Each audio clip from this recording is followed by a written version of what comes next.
Tonya Hofmann's fabulous TV show. Welcome, everybody. I'm so excited that you're back to the show today. Yes, I am Tonya Hofmann, and yes, this is my fabulous TV show, and I have the most fabulous guest today, Miss Elizabeth Bachman. Hey, Elizabeth. Hi, Tonya. Hi, everybody. I'm so happy to be here. Helping people be fabulous is what I do. So I love that you say fabulous. It's one of my favorite words. Yay! And we're going to hear from Elizabeth in just a minute, but you know I always try to bring you lots of value and give you some real information that you can dig your teeth into. So today's Tonya tip for the day is how are you showing up, right? Are you showing up where there's so much distraction that people can't get over the distractions? Or are you showing up where they are focused on you? And as a speaker, it is so hard. Now, we have a tendency to use our hands. Oh, so yes, we get, oh no, look at that person's hands. They're going crazy. So we do have to continue to remember to calm our hands down a little bit. And then what do we appear as ourselves, right? So you got to think about your picture on Facebook, when you're on a show like this, if you're doing video, if you're a speaker, what are people looking at? And I'm always adjusting what I'm wearing, okay? Because a lot of times we think, this would be a great idea, and then you look at a picture that someone took for the audience, you're like, okay, my toes are so out there, or whatever. You look at what is actually getting the attention away from this.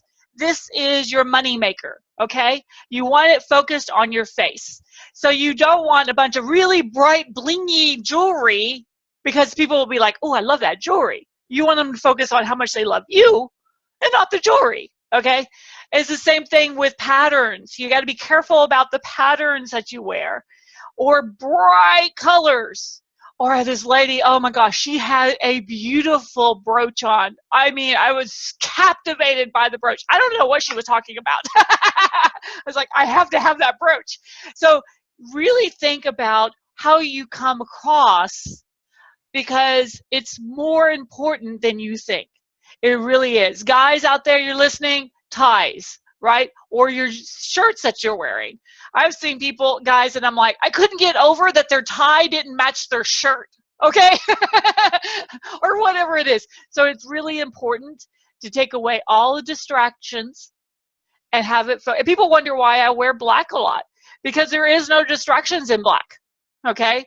Same thing with video. If we look at doing this video right now, right, on my show, I wear a black shirt, right? Black shirt. I put jewelry on so that the jewelry accents something, but it's very plain. It's not, jewelry, okay? And that's why I wanted Elizabeth to come in today, because she is incredible, and her focus is all those details of presentations, of how fabulous she can be. So Elizabeth, tell us a little bit about you and who you are. Well, thank you. I'm Elizabeth Bachman. I'm an international opera director and a presentation skills trainer. And my clients call me the star maker for speakers. I've been a star maker for singers for over 30 years, and the last several years I've been working with speakers as well. And what's so cool about that is that the skills you need to sell a song are pretty much the same skills you need to sell an idea, a product, or a service. The difference is just vocabulary. So it's all about being fabulous in front of an audience, walking out on stage, and actually only 7% of what people perceive about you comes from your words. Have you heard that, Tonya? Oh, absolutely. And one of the things that I see that a lot of people do as a mistake on stage is they are a different personality. Do you find that's a big no-no? Oh, yeah. Well, and it's, that goes back to some of the tips I want to talk about today, and why people don't get results when they speak. But really the fundamental thing, bear in mind, is that if only 7% comes from your words, the other 93% of what people perceive about you is who you are in the room, how you look, how you act, how you deliver your material. And that's really the key thing. I love that. And one of the things that I see a lot of people do is they look different than what they're trying to perceive themselves as. Oh, yeah. The people are like, I'm successful, but they come out and they got tattered, ends of their jackets or something, and you're like, really? There's a since we're talking about the looks, one of my most popular blog posts you can find on my website is about what to wear when you speak. And the key is to be dressed one level higher than the people you want to attract. So that you're dressed to be, you should be special if you're the featured speaker. But you want to make sure if you're addressing a group of massage therapists and aroma healers, you probably wouldn't want to show up in a three-piece suit.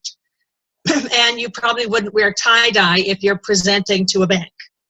Exactly. A lot of people don't think about their audience, and who they're really connecting to is so important by the way you appear. I had a lady who was a massage therapist, and she was trying to hit $1 million people that were trying to buy $1 million homes. And she would come in with this purple flowy thing. She looked like a massage therapist. She didn't look like a $1 million realtor. Yeah. Now, you can still be you. So, for instance, if I'm showing up there, I've got a purple jacket on because I'm not going to be my three-piece. I don't have a three-piece suit, but I'm going to show up in a purple jacket because I'm not going to wear the standard suit if I'm going to a corporate event. I am somebody from the outside. And then when I work with the holistic practitioners, because I work with a lot of holistic practitioners teaching business skills. And when I do that, then I'm usually in something a little more flowing. It makes you safe to talk to. It makes you safe to listen to. You've got to make sure that you don't want to put up a barrier right away by walking in and having people immediately recoil backwards. Right. It's about being relatable. People want to be comfortable around you. But you're still going to be you. Exactly.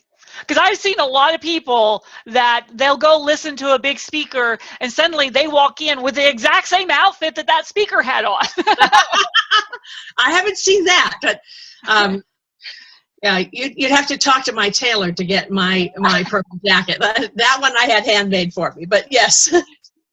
Nice. Because I know that's a big problem in the speaking world because people, they idolize people. And they're like, well, that person's successful, so I need to go back and, have that outfit. So I did it myself when I first started speaking. I'm like, oh my gosh, that lady was amazing. She was incredible on stage. And she had this gorgeous suit. I mean, I have never seen a suit that gorgeous before. And I was like, I have to have that suit. So I went searching for the suit and I found it and I tried it on. I'm like, that doesn't look like me. And it didn't feel like me. Right. Not cut for my body, right? And it didn't resonate. It was her. It wasn't me, right? Yes. And I see a lot of people trying to make themselves, I think you hit a certain level when suddenly people are starting to imitate you. Because I went to an event and I had this like little jacket thingy, a little like vest, and told everyone that I'd gotten at Chico's. The next day, all these people came in with little Chico vests on. And I'm like, oh my gosh, y'all stop doing that.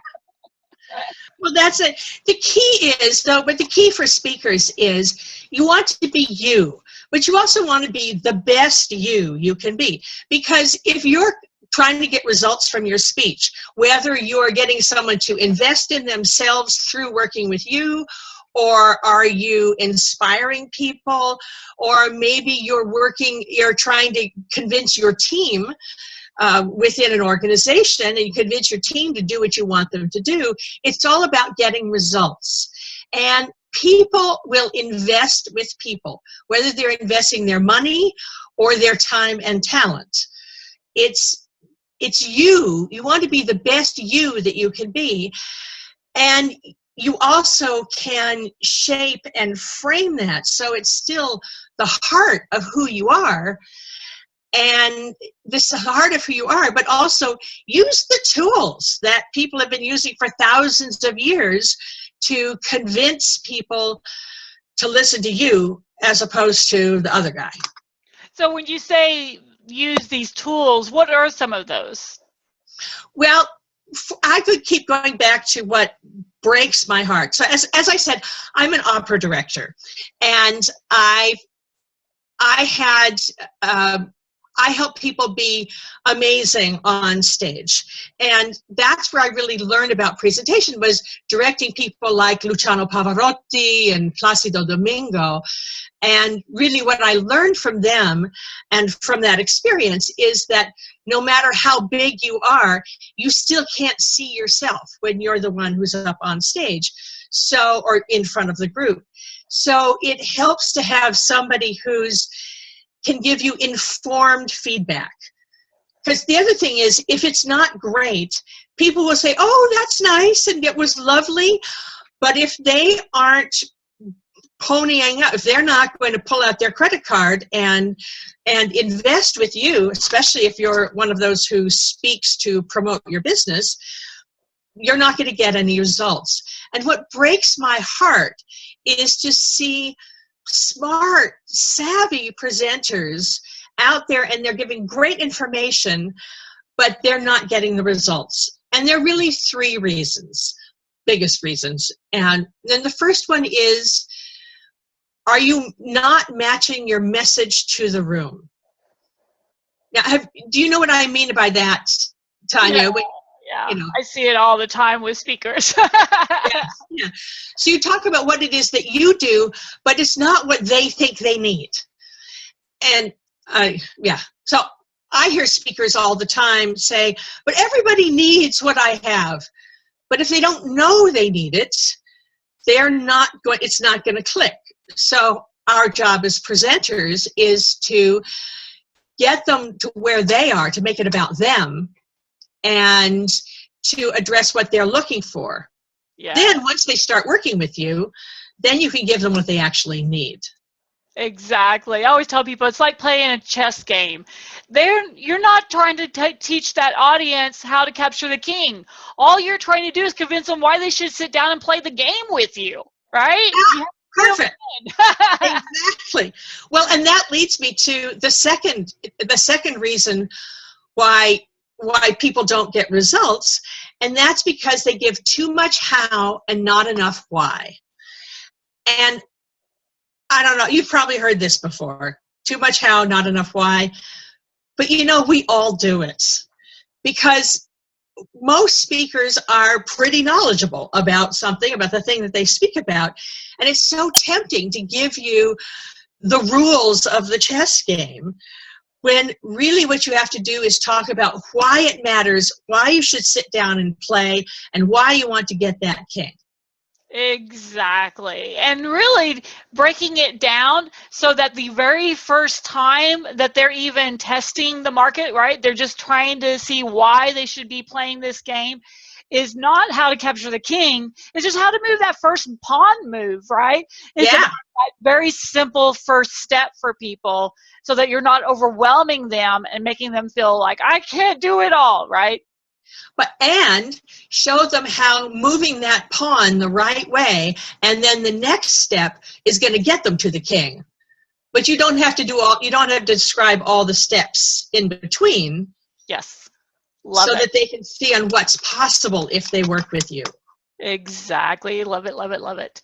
And the third big reason is, again, as we said before, it's who you are in the room. And the biggest reason I see why people don't get results is when they're not important. They don't look important. They don't make people strive as important.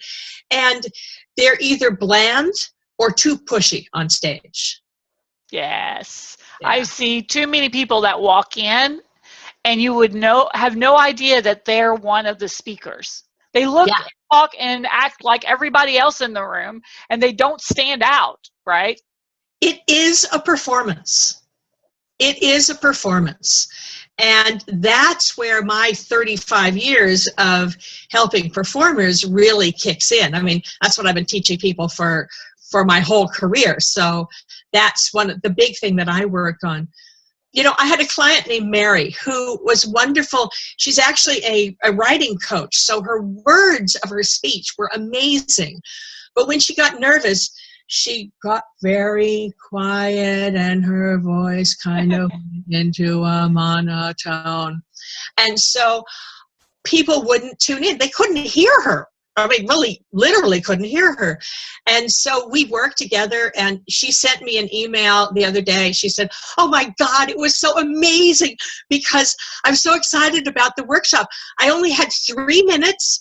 I wasn't allowed to make an offer. And yet people said they'd never seen me so grounded and present because I was doing what you told me to do. And when I did exactly what you told me, not only did they love my performance, but 8 people came to my table at the back of the room and signed up for my beginning class. So I made $8,000 in 3 minutes. Ah! Exactly. I was so proud of her. Exciting. Oh my gosh. I love those kind of stories because it happens all the time when people let go and they just do, right? Yeah. And I think that's that fear that's keeping them quiet. Because I used to be that way. I know people are like, no way, Tonya, you were never quiet. And I was, I was that meek, shy introvert that was like, I'll just blend in. And as soon as I started to pull out my energy and give that energy to the room, things really popped for me. And it's that energy you bring to the moment. Do you find that happens a lot? Oh, yeah. It's all about energy. And actually, lots and lots of speakers are introverts. Lots of opera singers are introverts. And there's this funny dichotomy where you get up on stage and you can be the person you need to be as long as you get to then recharge by yourself. Yes. And I so think that's what a you're lot an introvert, it's okay.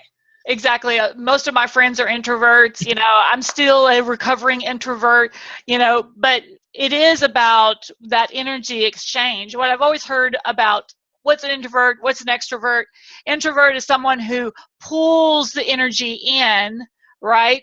And pulls it towards them, where an extrovert pushes it away. So we're pulling in energy, which helps us from the audience point of view because we're actually pulling them in. But it's exhausting for us, where the extroverts are gaining energy because they're exuding it out.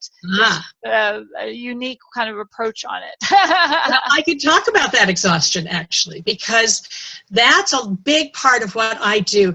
I feel like my mission in life is to help people become greater than they ever dreamed they could be. And the method I use is teaching presentation skills. But that's really why I'm on this earth. And the best part about it is, you know how it is when you're up in front of a group and you're speaking, and it's like you're a channel for your message. Have you ever felt that? Oh, absolutely. The inspiration, the muse, if you will, the inspiration is coming through you and you're channeling that out to them. And if you're doing it in their wavelength, they're feeding it back to you. And that's the high that we all go for. Yes, when you see that aha moment and you know that you connected, and you see it in their eyes, you see it in their body language, you feel it. You actually feel that room when they are super connected to you. And there's nothing like it in the world.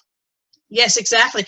And there are tools and techniques for reaching even the people in the back row, the doubters, the ones who are sitting back there and checking their texts and so forth. It's still, there are ways of reaching them because every performer needs to do that. And so it's back from the Greeks. The Greeks are the first people who wrote down theater, and all our modern performance is based on their techniques. And that's one of the things that I teach is how do you reach even the ones in the back rows who are doubting you? You can still get them. And that's a big part of what I do with my clients. Yeah, and you really have to look at the changing world that we live in. It's huge and it's massive and it's always in flux. And what I see a lot of people do is that they stick into a spot and they won't move. I was at an event the other day and it was mostly 30-year-olds and younger. that was there. They were all on their phones. Now, a presenter would have been probably very upset about that because it looked like they weren't paying attention. But actually, they were tweeting, they were taking pictures, they were Facebooking, they were Instagramming, they were whatever they do, right? Multitask. Yes. I had more that happened from that event when it looked like nobody was paying attention than ever before, because my message was out to the whole world, right? Right. Excellent. Yes. Yeah. Well, one of the things I find, over the years, I've developed a 5-step system that will bring really any speaker to the point of being powerful and effective and being a great communicator. And it all breaks down into those 5 steps. It works for everybody. Some people are stronger in one step than the other, but if you go through it, it's a system. The great thing is that being a great communicator, you don't have to be born with it. It's just a skill that you can learn. It's like learning to ride a bike. And once you take the time to master that skill, then you have it forever.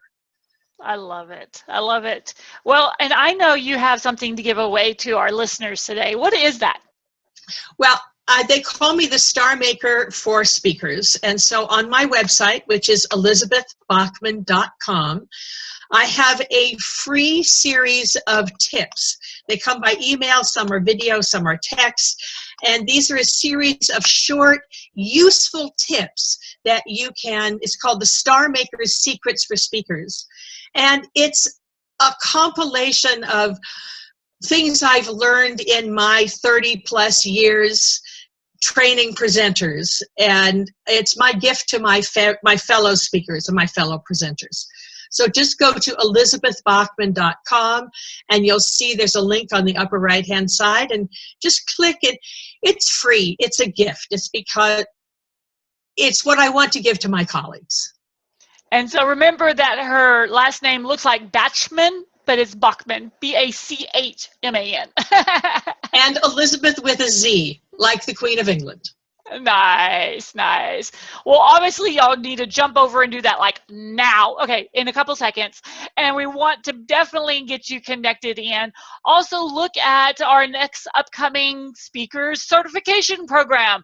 It's careerspeakeracademy.com. Careerspeakeracademy.com. We want to help you make a difference in your world today and go out and change worlds, change lives in front of the room, and make a difference on your wallet at the same time. So it's the business of speaking. Yes, we help you with some of the skills and all, but you definitely want to go and talk to someone like Elizabeth to learn some of the soft skills. But this is, how are you going to do this as a business? Because I'm tired of people not making money as a speaker.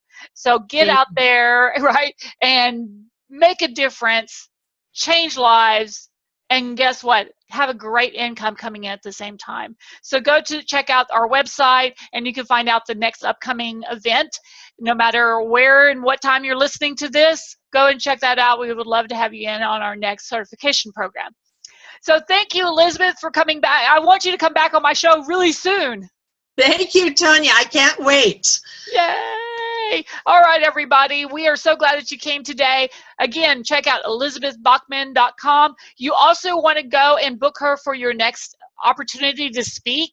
And obviously myself, I would love to come and speak at your event and your conference.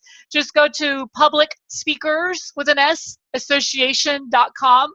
Under our speaker search, you just push in Tonya, you push in Elizabeth, and we pop up in our little, ads for ourselves. It's got all of our contact information. You can email us directly from there. It's got our website links on there so you can find out all the details. So it makes it super easy. All right, everybody, we will see you next time. Bye, Elizabeth. Bye, everybody. Bye. Bye.